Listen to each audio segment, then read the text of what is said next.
Action. The demonstration I'm doing today is a formulaic way to come to a likeness very quickly without actually looking at the model.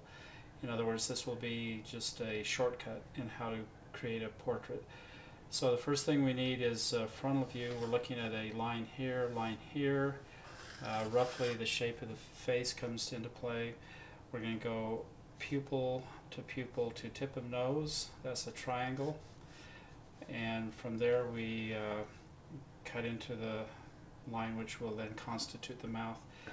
From pupil down here gives us the end of the mouth, and from the end of this eye to the end of that eye gives us the nostril. So that nostril is there.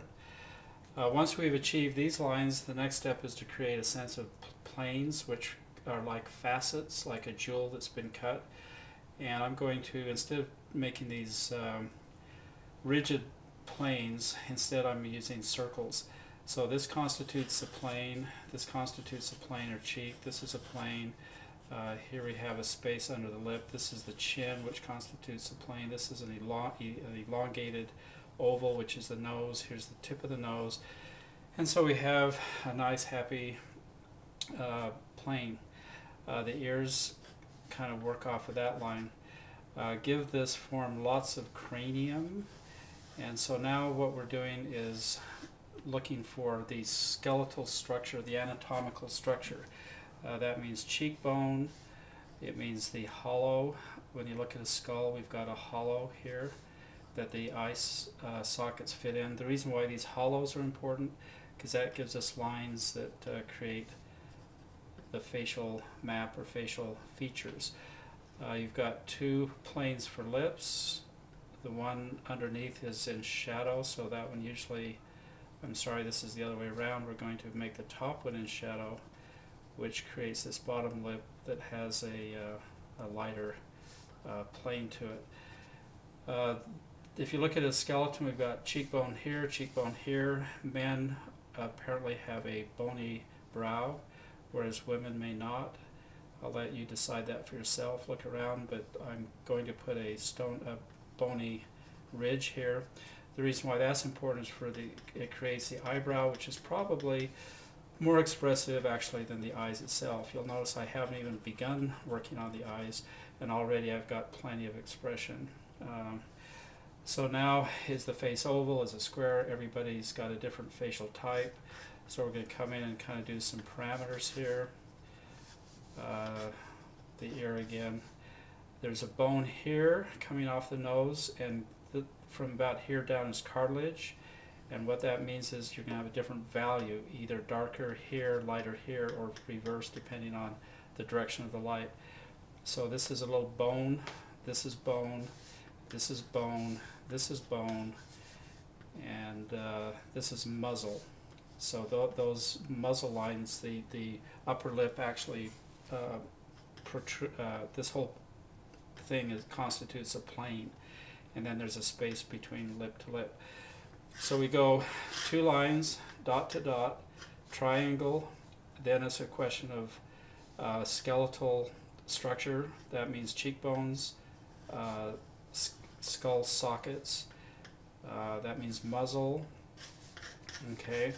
And then you can detail this all you want. I like to maybe just do a slit for the eyes. You don't need a whole lot of detail for eyes to indicate eyes.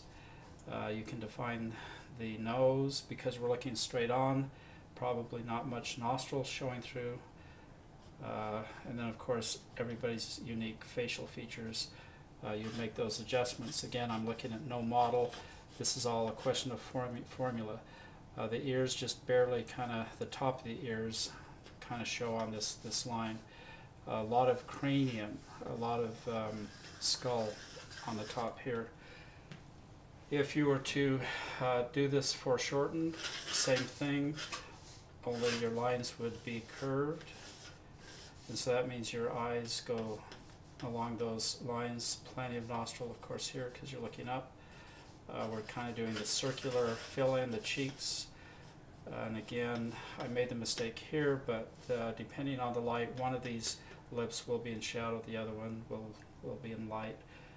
And on this one, okay, this light's coming this way. I'm going to put this top one in shadow. This one is in light.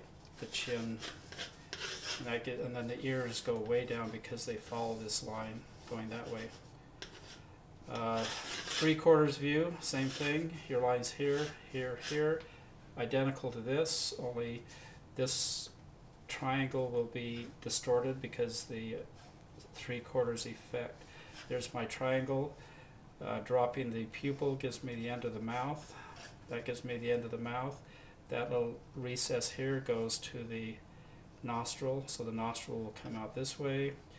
The shape of the nose on this side, and then that bony ridge if it's male.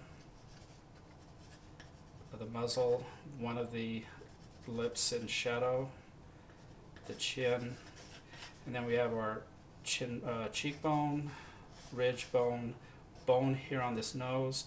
Again, the reason why that's important is because this is a different value as it moves from cartilage, and you can see the shape if you look closely at real people.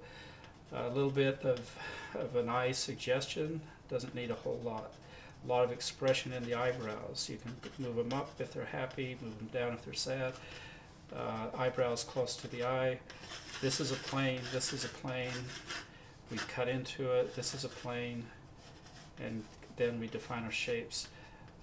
We've got 3 people, all according to formula. Lines tilted up, tilted to the side, triangles, and moving from this point to that point to that point.